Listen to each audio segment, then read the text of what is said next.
મેદસ્વીતા મુક્ત ગુજરાત થીમ અંતર્ગત ભવ્ય ઉજવણી કરવામાં આવી હતી। રાજ્યના વન અને પર્યાવરણ મંત્રી મુકેશ પટેલની અધ્યક્ષતામાં સરસાણા ડોમ ખાતે મુખ્ય કાર્યક્રમનું આયોજન કરવામાં આવ્યું હતું। આ ઉજવણીમાં શહેરની સામાજિક સંસ્થાઓ, શાળા કોલેજના વિદ્યાર્થીઓ અને પાલિકાના અધિકારીઓ, કર્મચારીઓ સહિત મોટી સંખ્યામાં લોકો ઉત્સાહભેર જોડાયા હતા। વૈશ્વિક ફલક પર તારીખ 21મી જૂને વિશ્વ યોગ દિવસ નિમિત્તે સુરતના સરસાણા કન્વેન્શન સેન્ટર ખાતે ગુજરાત રાજ્ય રમતગમત યુવા સાંસ્કૃતિક પ્રવૃત્તિઓનો વિભાગ દ્વારા આયોજિત જિલ્લા કક્ષાના યોગ દિનની ઉજવણી વન અને પર્યાવરણ રાજ્યમંત્રી મુકેશ પટેલના અધ્યક્ષસ્થાને કરવામાં આવી હતી। 11મા આંતરરાષ્ટ્રીય યોગ દિવસની શુભેચ્છા પાઠવતા વન રાજ્યમંત્રીએ જણાવ્યું કે યોગ એ ભારતની પ્રાચીન સંસ્કૃતિની વિશ્વને મળેલ અમૂલ્ય ભેટ છે। તેથી સમગ્ર માનવજાતને આરોગ્ય, સુખાકારી અને માનવતા તરફ દોરવાના ઉમદા હેતુથી વડાપ્રધાનશ્રીએ સમગ્ર વિશ્વને યોગથી જોડ્યું છે। ભાષા કે સરહદોના ભેદ ભૂલીને સ્વાસ્થ્યની, શાંતિ અને એકતાના પ્રતીક રૂપે યોગ દિનની ઉજવણી થઈ રહી છે। વધુમાં મંત્રીએ કહ્યું કે આ વર્ષે yoga for one earth one હેલ્થની થીમ દ્વારા સ્વસ્થ સમાજ, સ્વસ્થ પ્રવૃત્તિના નિર્માણની રચના કરવાનો ધ્યેય છે। સ્વસ્થ ગુજરાત, મેદસ્વીતા મુક્ત ગુજરાત ધ્યેય સાથે યોગ દિનની ઉજવણી કરવાનો હેતુ ઘર, શાળાઓ અને કાર્યસ્થળ સુધી યોગ પહોંચાડી લોકોને માનસિક અને શારીરિક સ્વાસ્થ્ય જાળવવા જાગૃત કરવાનો છે। મંત્રીએ કહ્યું કે યોગ જીવન જીવવાની કળા અને વિજ્ઞાન છે। સ્વસ્થ અને નિરોગી જીવન માટે નિયમિત યોગ આવશ્યક છે। યોગ શરીર સાથે મનને પણ સ્વસ્થ રાખે છે। શરીર સાથે મનની મર્યાદાઓ પર વિજય મેળવવા યોગ ખૂબ જરૂરી છે તેમ જણાવતા મંત્રીશ્રીએ વધુને વધુ લોકોને યોગ અપનાવી સ્વાસ્થ્ય પ્રેમી બને તેવું આહ્વાન કર્યું હતું। આ પ્રસંગે વડાપ્રધાન શ્રી નરેન્દ્ર મોદી વર્ચ્યુઅલી વિશાખાપટ્ટનમથી જોડાયા હતા અને દેશવાસીઓને મેદસ્વીતા મુક્તિ સાથે યોગ દ્વારા સ્વાસ્થ્ય તંદુરસ્તીનો પ્રેરણા સંદેશ આપ્યો હતો। મુખ્યમંત્રી ભૂપેન્દ્ર પટેલે વડનગરથી રાજ્ય કક્ષાના યોગ દિનની ઉજવણીના સંબોધનનું લાઈવ પ્રસારણ પણ સૌએ નિહાળ્યું હતું।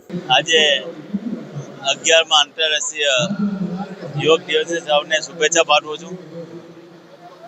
દેશના યશસ્વી વડાપ્રધાન આજે વિશાખાપટ્ટનમ ખાતેથી આંતરરાષ્ટ્રીય 11મા યોગ દિવસની શરૂઆત કરાવી છે, ત્યારે ગુજરાતના મુખ્યમંત્રી શ્રી ભૂપેન્દ્રભાઈ પટેલ સાહેબ વડનગરથી ઐતિહાસિક ધરતી પરથી આજે શરૂઆત કરી હતી।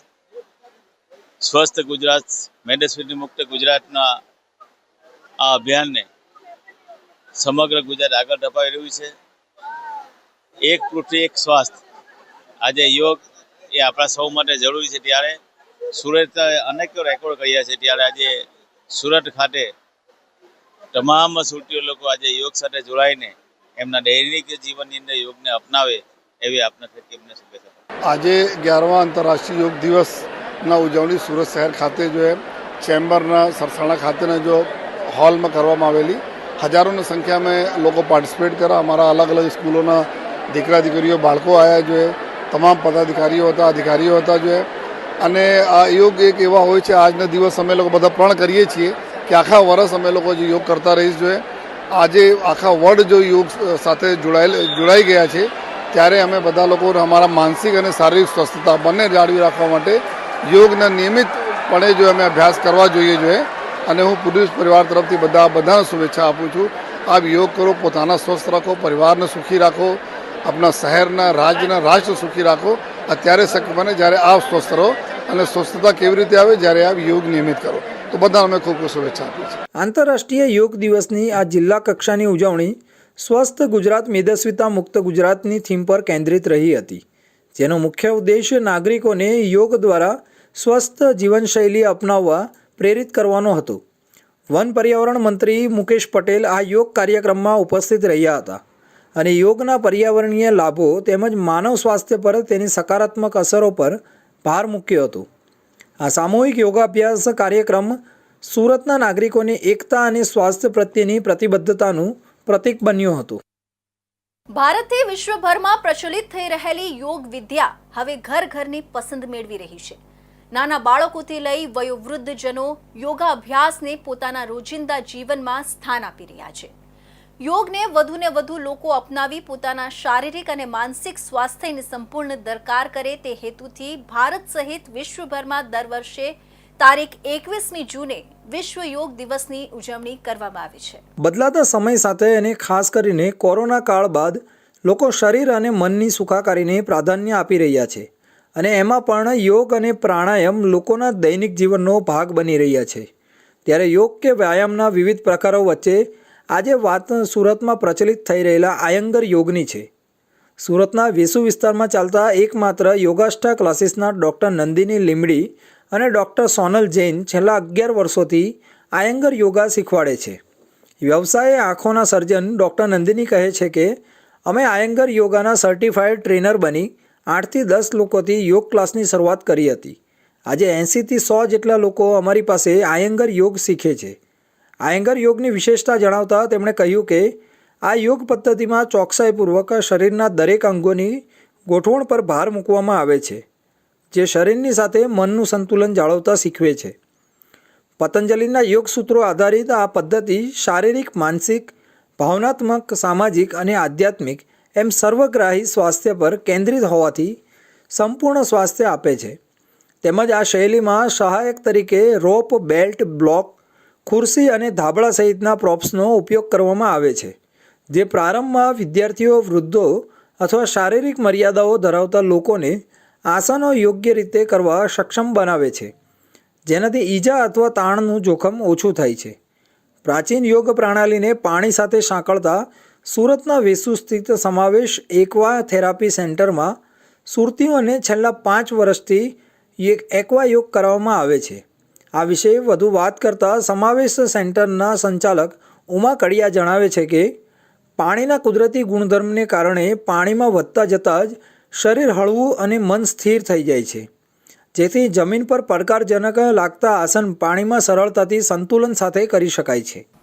આયંગર યોગાની ખાસિયત એ છે કે ગુરુજીના શીખવાડ્યા મુજબ અમારું ફોકસ અલાઇનમેન્ટ પર ઘણું બધું હોય છે. એટલે આપણે જે બી આસન કરીએ એમાં આપણા અલગ અલગ શરીરના અંગો કઈ રીતે આપણે એડજસ્ટ કરીએ, કઈ રીતે ગોઠવીએ એનું બહુ જ ઇમ્પોર્ટન્સ છે. We also hold the breath hold the pause for a longer time. એવું નથી કે કર્યો ને તરત બહાર આવી ગયા. એ પોઝમાં રહી અને એ પોઝમાં આપણું શરીર કઈ રીતે આપણે પરફેક્ટ રીતે એડજસ્ટ કરી શકીએ એના પર બી ફોકસ હોય. અને ખાલી ફિઝિકલ બોડી પર ફોકસ ન હોય, बॉडी, माइंड અને બ્રેથ આ ત્રણેયને સાથે રાખી અને આપણે જો આसन કરીએ तो એની આખી ઇફેક્ટ જ અલગ હોય. यहाँ पे हम डिफरेंट टाइप्स की थेरेपी सर्विसेज प्रोवाइड करते हैं. एक्वा थेरेपी है, एक्वा फिजिकल थेरेपी है, एक्वा योगा है, एक्वा रिलैक्सेशन है. बेसिकली हम यहाँ पे आज एक्वा योगा की बात कर रहे हैं. एक्वा योगा की सर्विसेज हम 8 साल से ऊपर के सभी लोगों के लिए प्रोवाइड करते हैं. और हमारा जो है वो इंडोर पूल है, टेम्परेचर कंट्रोल पूल है. यहाँ पे हम गर्म पानी रहता है, ल्यूक वार्म वाटर रहता है. 33 से 34 डिग्री तक हम मेंटेन करते हैं वाटर टेम्परेचर, जो तीनों मौसम में सूटेबल रहता है एक्टिविटी करने के लिए. એક્વા યોગ એ ખાસ યોગ થેરાપીના ભાગરૂપે કરવામાં આવે છે. જે લોકો ઈજાઓને લીધે કે અન્ય બીમારીઓને કારણે જમીન પર યોગ નથી કરી શકતા તેમને માટે પાણીમાં યોગ એક ઉચિત વિકલ્પ છે. વધુમાં તેઓ જણાવે છે કે અમારે ત્યાં ઇન્ડોર સ્વિમિંગ પૂલ છે અને તેમાં પાણીનું તાપમાન દરેક ઋતુમાં 33થી 34 ડિસેબલ જાળવી રાખીએ છીએ, જેથી પાણીમાં પ્રવેશતાની સાથે જ શરીરના જકડાયેલા સ્નાયુઓ સાથે શિથિલ થતા આરામ અનુભવાય છે. વધુમાં પાણીની શાંત પ્રકૃતિ શારીરિક માનસિક તણાવનું સ્તર ઘટાડે છે અને તેનો નિયમિત અભ્યાસ ઊંઘની ગુણવત્તામાં પણ સુધારો કરે છે. યોગનું આ અનોખું અને તાજગીભર્યું સ્વરૂપ પરંપરાગત યોગના સિદ્ધાંતોને જળ ઉપચારના ફાયદાઓ સાથે જોડે છે. તેથી દરેક યોગ પ્રેમીએ એકવાર એક્વા યોગનો અનુભવ કરવો જોઈએ. પીએમ મોદીના સ્વચ્છ ભારત અને સ્વસ્થ ભારતના અભિયાનની અસર હવે જીવનશૈલીમાં સ્પષ્ટ દેખાઈ રહી છે. સુરતમાં લોકો ફિટનેસના પ્રત્યે વધુ જાગૃત બન્યા છે અને યુવાનોથી માંડી મહિલાઓ સુધી યોગાને જીવનનો અંગ બનાવી રહ્યા છે. ખાસ કરીને આધુનિક યોગ પદ્ધતિઓ જેમ કે એરિયલ યોગા, થેરાપી યોગા, યોગા ગરબા જેવી ટેકનિક્સ લોકોમાં આકર્ષણ પામે છે. પીએમ મોદીના સ્વચ્છ ભારત સ્વસ્થ ભારતના સૂત્રોનું સુરતમાં પાલન થતું જોવા મળે છે. પોતાને ફિટ રાખવા લોકો વિવિધ જાતના યોગા આસન કરી રહ્યા છે, સાથે જ યોગાને પ્રોત્સાહન આપવા પીએમ મોદીનો આભાર પણ વ્યક્ત કરી રહ્યા છે. આજની ફાસ્ટ ટ્રેક લાઈફમાં સૌ કોઈ પોતાની લાઈફસ્ટાઈલ મેન્ટેન કરવામાં વ્યસ્ત થઈ ગયા છે. પોતાના સ્વાસ્થ્યનું ધ્યાન રાખવાનો સમય નથી કોઈની પાસે પણ, જેનાથી લોકો અનેક રોગચાળાનો ભોગ બની રહ્યા છે. જેથી વધતા જતા રોગોથી બચવા માટે સુરત ખાતે aqua yoga, rhythm yoga, acro yoga, therapeutic yoga, garba, aerial yoga તરફ લોકો આકર્ષિત થઈ રહ્યા છે. આજના યુગમાં લોકો યોગામાં પણ એડવેન્ચર અને થ્રિલ શોધી એરિયલ યોગા વધુ પસંદ કરે છે. તેમાં પણ મહિલાઓ ચક્રાસન, પૂર્ણ ચક્રાસન, ધનુરાસન, મત્સ્યાસન જેવા આસનોથી શરીરને સ્વસ્થ અને સારું રહે અને બ્લડનું સર્ક્યુલેશન વ્યવસ્થિત રીતે થાય છે. એસિડિટીની સમસ્યાથી રાહત રહે તેવા પ્રયાસ કરી રહ્યા છે. સૌથી વધારે તો જે યોગાની નીતિ ચાલુ થઈ છે, થેન્ક્સ ટુ મોદીજી, કે એમના કારણે બધા યોગા આજે ફોલો કરતા થઈ ગયા છે. એકચ્યુઅલી કહેવાય યોગ પણ થઈ ગયા છે યોગા. તો એના જે રૂટીન છે એના અપગ્રેડેડ લેવલ આવ્યા છે. જેવી રીતે એક્રો યોગા કહેવાય, એરિયલ યોગા કહેવાય, એવી રીતે બધા જે અલગ અલગ લેવલ્સ આવ્યા છે તે આપણે અહીંયા ધ વેવ્સ યોગામાં કરાવડાવીએ છીએ, જેના માટે લોકો અહીંયા આવે છે. સૌથી વધારે લોકોને આજકાલ ફન લવિંગ ચેલેન્જીસ હોય તે વધારે ગમે છે, તે વધારે પસંદ કરે છે. જેવી રીતે એરિયલ યોગા છે, ફેબ્રિકની ઉપર હવામાં લટકવાવાળા યોગા, એના માટે બધા લોકો વધારે પસંદ કરે છે. સુરતીઓ હવે માત્ર પરંપરાગત યોગાસનો સુધી સીમિત નથી રહ્યા. તેઓ યોગામાં પણ નવીનતા અને થ્રિલ શોધી રહ્યા છે. જેમ જેમ લોકો યોગાથી આરોગ્ય પ્રાપ્ત કરે છે તેમ તેમ પીએમ મોદીના યોગા અભિયાનને વધુ સમર્થન મળતું જાય છે. ગુજરાતમાં ભાજપના એક પૂર્વ મંત્રીના ચોંકાવનારા આક્ષેપો રાજકારણમાં નવો ભડકો લાવી રહ્યા છે. ભાજપના જ પૂર્વ જળ સંસાધન અને શિક્ષણ મંત્રી નાનુભાઈ વાનાણીએ લખેલો 4 પાનાનો પત્ર હાલમાં સોશિયલ મીડિયામાં વાયરલ થઈ રહ્યો છે, જેમાં તેમણે ભાજપની હાલની નીતિઓ અને કાર્યશૈલી પર ગંભીર પ્રશ્નચિહ્ન ઉઠાવ્યા છે. પાર્ટી વિશે ખુલ્લેઆમ આક્રોશ વ્યક્ત કરતા કહ્યું કે ભાજપના મૂળ સંસ્કારો હવે બદલાઈ રહ્યા છે. જે મુદ્દાઓ તેમણે ઉઠાવ્યા છે તે ભાજપ માટે આંતરિક ચિંતાનું કારણ બની શકે છે. અંગ્રેજી વિદ્વાન લોર્ડ મેકોલેએ કહ્યું હતું કે ભારતની સંસ્કૃતિને ખતમ કરીશું તો ભારત આપોઆપ ખતમ થઈ જશે. જે સિદ્ધાંત રાષ્ટ્રને પણ લાગુ પડે તે ભાજપને પણ એટલો જ લાગુ પડે તે હકીકત છે. આ સિદ્ધાંત અનુસાર કોંગ્રેસના કેવા હાલ થયા તે આપણે ક્યાં નથી જાણતા. વિનાશનો જે સિદ્ધાંત કોંગ્રેસને લાગુ પડ્યો તે ભાજપને પણ એટલો જ લાગુ પડે છે. પૂર્વ જળ સંસાધન અને શિક્ષણ મંત્રી નાનુ વાનાણીએ લખેલો 4 પેજનો પત્ર સોશિયલ મીડિયામાં હાલ વાયરલ થઈ રહ્યો છે.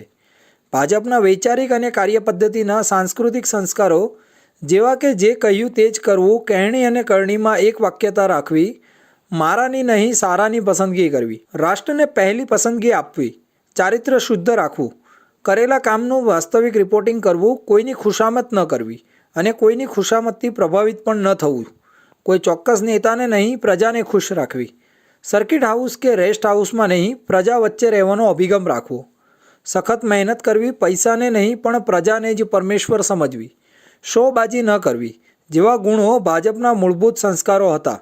પરંતુ યુપી, બિહાર અને મહારાષ્ટ્ર જેવા રાજકીય સંસ્કારના વિકૃત લક્ષણોના દર્શન હવે ગુજરાતમાં થાય ત્યારે ચિંતા વધે છે. ભાજપના રાજમાં ગુજરાત ક્યાં સાંસ્કૃતિક માર્ગે જઈ રહ્યું છે. જેવા અને જ્યાંથી મળે ત્યાંથી રેડીમેડ લોકોની ભરતીનો આધ્યાત્મથી ટૂંકો રસ્તો અપનાવવો, નેતાઓના તામઝામ ભર્યા પ્રદર્શનો, પોતાની પ્રસિદ્ધિ માટે મીડિયામાં જાહેરાતો આપવી, ભય બિન પ્રીત નહીંની નીતિ, લોકોમાં ભય ઊભો કરવો, ચૂંટણીમાં અઢળક ખર્ચા કરવા, ખુશામતખોરોને પ્રોત્સાહન, જી હજુરી, સાચું સાંભળવાની ક્ષમતા ગુમાવવી જેવા વિકૃત લક્ષણો પહેલાં ગુજરાતમાં ક્યારેય ન હતા, જેના હવે દર્શન થવા લાગ્યા છે. કોઈ પણ પોલિટિકલ પાર્ટી માટે માત્ર ને માત્ર સત્તાને કેન્દ્રમાં રાખવી એ આત્મઘાતી પુરવાર થાય. સત્તા કેન્દ્રમાં હોવી જ જોઈએ, ન હોવી જોઈએ એવું મારો વિષય નથી, પણ સિદ્ધાંતના ભોગે સત્તા નહીં. સિદ્ધાંત પહેલા, સત્તા પછી સિદ્ધાંતને આધાર બનાવીને, સિદ્ધાંતને કેન્દ્રમાં રાખીને જ્યારે તમે સત્તા પ્રાપ્ત કરો એ જ સત્તા સાચી. તમે એન કેન પ્રકારેણ સિદ્ધાંતને બાજુમાં છોડી અને માત્ર ને માત્ર સત્તાને કેન્દ્રમાં રાખીને જ્યારે પાર્ટી ચલાવવાના પ્રયત્ન કરતા હો ત્યારે એનાથી પક્ષને તો નુકસાન થાય જ, સાથોસાથ રાજ્યને પણ નુકસાન થાય. પત્રમાં ઉઠાવવામાં આવેલા મુદ્દાઓને રાજકીય વ્યક્તિગીરી તરીકે લઈ શકાય, પરંતુ એ પણ તથ્ય છે કે ભાજપના એક વફાદાર નેતાના આવા વલણ બદલાતા શબ્દોએ પાર્ટી માટે આંતરિક મંથન કરવાની જરૂરિયાત ઊભી કરી છે. હવે જોવાનું એ રહેશે કે નાનું વાનાણીના પત્ર પર ભાજપનું શું સ્થાન બહાર આવે છે. તો હવે સમય છે એક વિરામનો.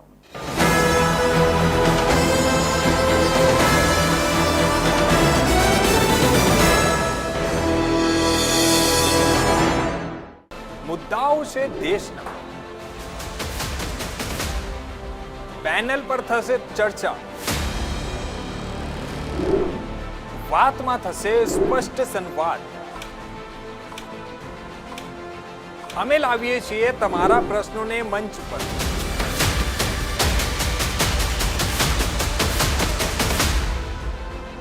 કેમ કે સમસ્યા તમારી, લડત અમારી. જુઓ મારી સાથે ફક્ત इंडिया न्यूज गुजरात पर.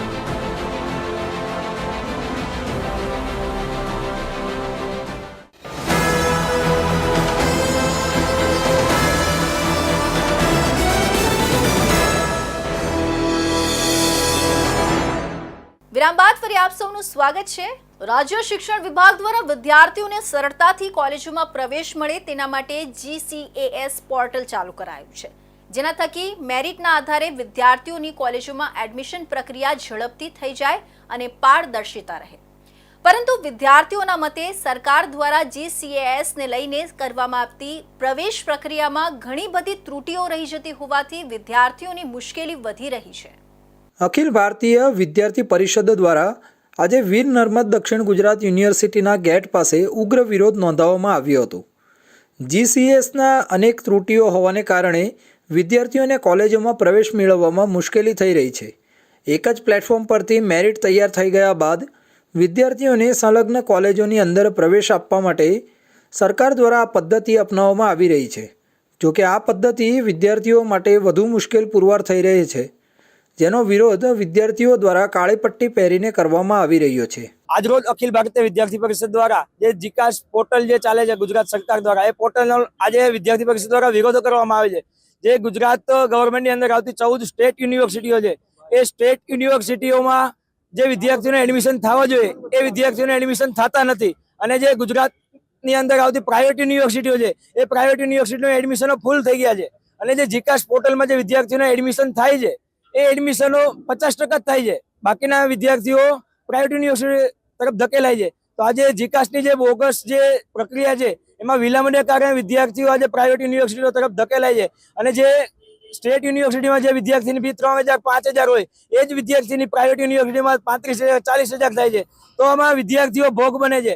અને વિદ્યાર્થી પરિષદ એક માંગ કરે છે કે જીકાસ પોર્ટલ કાં તો બંધ કરવામાં આવે, અને કાં પછી આવતા વર્ષે જ્યારે પ્રવેશ પ્રક્રિયા ચાલુ થાય તો ત્યારે જે પ્રાઇવેટ યુનિવર્સિટીઓ છે, એ પ્રાઇવેટ યુનિવર્સિટીનો પણ સ્ટેટ યુનિવર્સિટીમાં સમાવેશ કરવામાં આવે જીકાસમાં, જેના કારણે વિદ્યાર્થીઓ એક સમાન પ્રોસેસમાં ભણી શકે. ABVPના યુનિવર્સિટી કેમ્પસ પ્રમુખ શુભમ સિંઘે જણાવ્યું કે GCASના અંતર્ગત વિદ્યાર્થીઓને પ્રવેશ પ્રક્રિયામાં મુશ્કેલી આવી રહી છે, જેને કારણે વિદ્યાર્થીઓ સરકારી યુનિવર્સિટી છોડીને ખાનગી યુનિવર્સિટી તરફ વળી રહ્યા છે.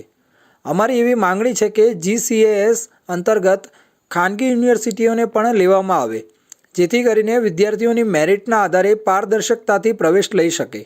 અનેક પ્રકારની ત્રુટીઓને કારણે વિદ્યાર્થીઓમાં GCASને લઈ ભારે રોષ જોવા મળી રહ્યો છે. સુરતમાં પૈસા ડબલ કરવાની લોભામણી સ્કીમ બતાવીને ફરિયાદી અને સાહેદ પાસેથી ₹5 લાખ પડાવીને ફરાર થયેલા 3 ગઠિયાઓને મહિધરપુરા પોલીસે ગણતરીના કલાકોમાં ઝડપી પાડ્યા છે. પોલીસે આરોપીઓ પાસેથી મોટાભાગની રકમ પણ રિકવર કરી છે. એટલું જ નહીં, આરોપીએ ડીસીપીને લાઈવ ડેમો આપીને બતાવ્યું પણ હતું કે તેઓ કઈ રીતે લોકોને ઠગતા હતા. આજથી લગભગ 1.5 મહિના પહેલા ફરિયાદીનો ટ્રેન મુસાફરી દરમિયાન આરોપી કંબુ બેગ્સ ઉર્ફે માંગીલાલ ઉર્ફે સુરેન્દ્ર માલી સાથે પરિચય થયો હતો. ફોન નંબરની આપલે બાદ બંને સંપર્કમાં રહ્યા હતા. 1 મહિના પહેલાં સુરત રેલવે સ્ટેશન ખાતે કંબુ બેગે ફરિયાદીને પૈસા ડબલ કરવાની સ્કીમ સમજાવી હતી, જેમાં ₹10 લાખના રોકાણની વાત કરી હતી.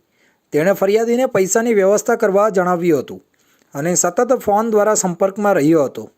ગત તારીખ 18 જૂનના રોજ રાત્રે આશરે 9 વાગ્યાની આસપાસ આરોપીઓએ ફરિયાદી વિકાસ યાદવ, જે ડાઇંગ મિલમાં સુપરવાઇઝરની નોકરી કરે છે અને શાહિદને રૂપિયા 5 લાખ સાથે હોટલ સ્કાયલોન ખાતે બોલાવ્યા હતા. હોટલમાં રૂમ બુક કરાવીને કંબુ બેગ અને શાહરૂખ બેગ કાલુ બેગે મીટિંગ ફિક્સ કરી હતી. તેમણે રૂપિયા 5 લાખ ડબલ કરવા પર રૂપિયા 1 લાખ કમિશન આપવાની લાલચ આપી હતી. મુખ્ય આરોપી કંબુ બેગે બહાર જઈને ત્રીજા સહ આરોપી મોહમ્મદ સલીમ મોહમ્મદ અકબરને ફોન કરવા ઇશારો કર્યો હતો. મોહમ્મદ સલીમ બાજુના રૂમમાં જ રોકાયો હતો. તેણે ફોન સ્પીકર મોડ પર મૂકીને કંબુ બેગ સાથે વાત કરી અને પોતે રૂપિયા 30 લાખ ડબલ કરવા માટે આપતા આવવાનું જણાવ્યું હતું. આ સાંભળીને ફરિયાદી અને શાહિદને વિશ્વાસ આવી જતા તેણે 5 લાખ રૂપિયા રોકડા આપ્યા હતા. જોકે મુખ્ય આરોપી કંબુ બેગ ઉર્ફે માંગીલાલ માળી આવ્યો જ ન હતો. તે ટ્રેનના આગળના ડબ્બામાં હોવાનું જાણવા મળતા અને ટ્રેન દાહોદથી રતલામ તરફ નીકળી ગઈ હોવાથી રતલામ મધ્યપ્રદેશ ખાતેના ટીટીનો સંપર્ક કરવામાં આવ્યો હતો. ટીટીને કંબુ બેગનો ફોટો અને વિડીયો મોકલી તપાસ કરતા તેને થર્ડ એસીવાળા ડબ્બામાંથી શોધીને રતલામ રેલવે સ્ટેશન ખાતે આરપીએફને સોંપવામાં આવ્યો હતો. બનાવ તારીખ 18 તારીખનો છે અને એની જે ઇતિહાસ જોઈએ તો 1-1.5 મહિના પહેલા જે ફરિયાદી છે એને આરોપી સાથે ટ્રેનની અંદર મુલાકાત થાય છે અને જે આરોપી છે એ ફરિયાદી જોડે મિત્રતા કેળવી એના ફોન નંબરની આપલે કરી લે છે અને પોતે કરામતી કરીને એને પૈસા કેવી રીતે ડબલ કરી આપે છે એમ કરીને એને વિશ્વાસમાં લે છે અને 1-1.5 મહિના પહેલા એને એવું કીધું હતું કે તું 10 લાખ રૂપિયા આપીશ તો તને તારા ડબલ કરીને 20 લાખ પાછા આપીશું. 1 મહિના પછી જે ફરિયાદી છે એ લાલચમાં આવીને 5 લાખ રૂપિયા ભેગા કરીને ડબલ કરવા માટે એને જાણ કરે છે. તો આ જે આરોપી છે એ ત્યાંથી રાજસ્થાનનો મૂળ આરોપી છે, એ ત્યાંથી પોતાની સાથે અન્ય 2 આરોપીઓને લઈને અહીંયા સુરત ખાતે આવેલ હતો અને હોટલની અંદર એ લોકો રોકાઈને આજે ફરિયાદી પાસેથી એ લોકો 5 લાખ લઈને ભાગી ગયેલા હતા. મુખ્ય આરોપી કંબુ બેગ પાસેથી ફરિયાદી પાસેથી મેળવેલા રૂપિયા 5 લાખ પૈકી 4.90 લાખ રોકડા મળી આવ્યા હતા. બાકીના પૈસા અન્ય 2 આરોપીઓ પાસે હોવાનું તેણે જણાવ્યું હતું. દાહોદ અને રતલામ રેલવે સ્ટેશન ખાતેથી 3 આરોપીઓનો કબજો મેળવીને વધુ તપાસ હાથ ધરતા કુલ 4,97,500ની રિકવરી કરવામાં આવી છે.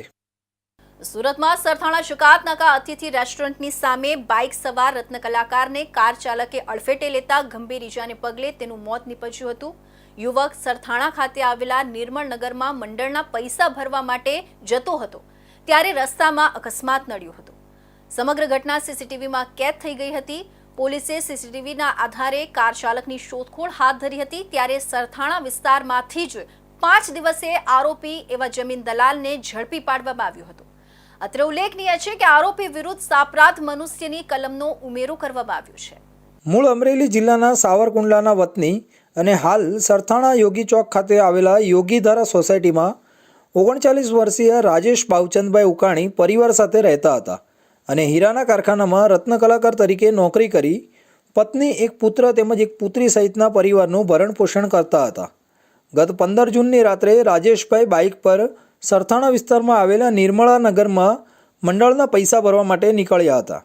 દરમિયાન સરથાણા જકાતનાકા અતિથિ રેસ્ટોરન્ટની સામે બાઇક લઈને પસાર થઈ રહ્યા હતા ત્યારે પૂરપાટ ઝડપે આવેલા કાર ચાલકે તેને અડફેટે લેતા ગંભીર ઈજા પહોંચી હતી, જેથી તેમને સારવાર માટે ખાનગી હોસ્પિટલ ખસેડવામાં આવ્યા હતા, જ્યાં ફરજ પરના તબીબે જોઈ તપાસી તેમને મૃત જાહેર કર્યા હતા. આ અકસ્માતની ઘટનાના સીસીટીવી સામે આવ્યા હતા, જેમાં રાજેશ બાઇક પર અતિથિ રેસ્ટોરન્ટની સામેથી જતો હતો. તે દરમિયાન કાર ચાલક તેને પહેલાં અડફેટે લે છે, ત્યારબાદ 20 ફૂટ જેટલો તેને ઢસડે છે. આ દરમિયાન રાજેશ કારની નીચે આવી ગયો હોય છે અને તેને કચડીને કાર ચાલક ફરાર થઈ જાય છે. કાર ચાલકને જાણ હોવા છતાં પણ ભાગી ગયો હતો.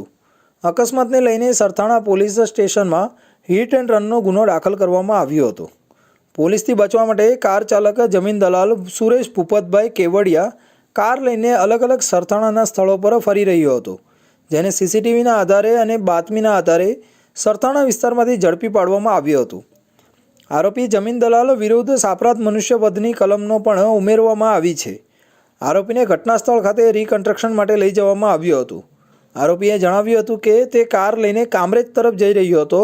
તે દરમિયાન તેનો મોબાઈલ ફોન પડી જતાં લેવાનો પ્રયાસ કરી રહ્યો હતો, જેથી તેનો પગ બ્રેકના બદલે એક્સિલેટર પર લાગી ગયો હતો અને અકસ્માત સર્જાયો હતો.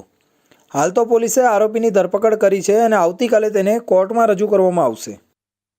સુરતના મોટા વરાછા ખાતે બુટલેગર દ્વારા જાહેરમાં કેક કાપી ટ્રાફિકને અડચણરૂપ બની જન્મદિવસની ઉજવણી કરવામાં આવી હતી, જે વિડીયો વાયરલ થતા ઉત્તરાયણ પોલીસ દ્વારા કાર્યવાહી કરવામાં આવી હતી. 3 શખ્સોને પકડી પાડી કાયદાનું ભાન કરાવ્યું હતું.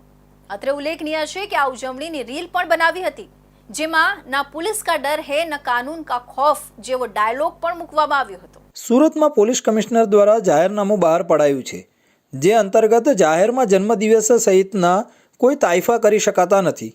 તેમ છતાં શહેરમાં અનેક વખત લોકો જાહેરમાં જન્મદિવસ મનાવી તાઇફાઓ અથવા વટ પાડવા માટે ઉજવણી કરતા હોય છે. ત્યારે સુરતના મોટા વરાછા વિસ્તારમાં બુટલેગર ધવલ રાઠોડે જાહેરમાં જન્મદિવસ ઉજવ્યો હતો. છરી વડે કેક કાપી ફટાકડા ફોડીને જાહેરનામાનો ભંગ કર્યો હતો. રાત્રે કેક કાપી રસ્તો બ્લોક કરીને લોકોને બાનમાં લેવાનો પ્રયત્ન કર્યો હતો. જોકે આટલું ઓછું હોય તેમ એક રીલ પણ બનાવી હતી, જેમાં ન પુલિસ કા ડર હૈ ન કાનૂન કા ખૌફ જેવા ડાયલોગ પણ મૂકવામાં આવ્યો હતો, જે વિડીયો વાયરલ થયો હતો. અને જોકે ઉત્તરાયણ પોલીસ દ્વારા આ અંગે તાત્કાલિક કાર્યવાહી કરી હતી અને 3 ઇસમોને પકડી પાડ્યા હતા. પોલીસે વિડીયોના આધારે બુટલેગર ધવલ રાઠોડની ધરપકડ કરી હતી. બુટલેગર ધવલે માફી પણ માંગી હતી. આ સાથે જ કહ્યું કે કાયદામાં રહેશો તો ફાયદામાં રહેશો. સાથે અન્ય 2 શખ્સોને પણ પકડી પાડવામાં આવ્યા હતા. એટલે જ કહી શકાય કે કાયદાઓની ઉપર જઈને લોકો તાઇફાઓ કરતા હોય છે, જેને પોલીસ દ્વારા કડક હાથે કાર્યવાહી કરીને આવા તત્વો સામે લાલ આંખ કરવામાં આવી રહી છે. તો આ હતા ઇન્ડિયા ન્યૂઝ ગુજરાતનો ખાસ બુલેટિન, આપણું સુરતના મહત્વના સમાચાર. નવા સમાચાર સાથે ફરી